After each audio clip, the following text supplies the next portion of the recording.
ঠেলার নাম বাবাজি বলে একটি কথা আছে। খড়িবাড়ি গ্রামীণ হসপিটালের জাল শংসাপত্র জন্ম মৃত্যুর তৈরি করবার ক্ষেত্রে অন্যতম ভূমিকা যার ছিল তৃণমূল কংগ্রেসের নেত্রীর ছেলে বলে শুনেছি পার্থ সাহা, তিনি গ্রেপ্তার হলেন, বিভিন্ন জায়গায় পালিয়ে বেড়াচ্ছিলেন। এর আগে নকশালবাড়ি বিডিও অফিসের বিএসকে একজন কর্মী নবজিৎ, তাকেও গ্রেপ্তার করা হয়েছে।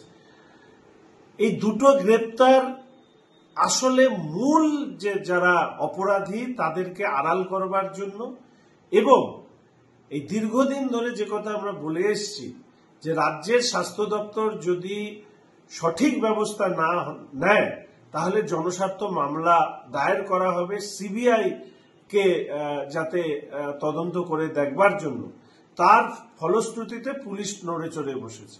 আমি আবার বলছি যে পার্থ সাহা, নবজিৎ এরা শুধুমাত্র হিমশৈলের চূড়ামাত্র।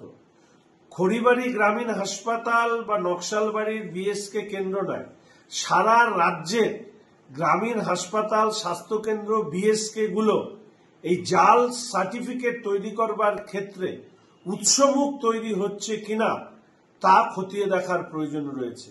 এই বিষয়ে ইতিমধ্যেই শুভেন্দুদা শ্রমিকদাকে আমি জানিয়েছি। উত্তর দিনাজপুরে ডিলেইড রেজিস্ট্রেশনের 12,000-এর কেস ইতিমধ্যে সামনে নিয়ে এসছেন একজন আরটিআই কর্মী।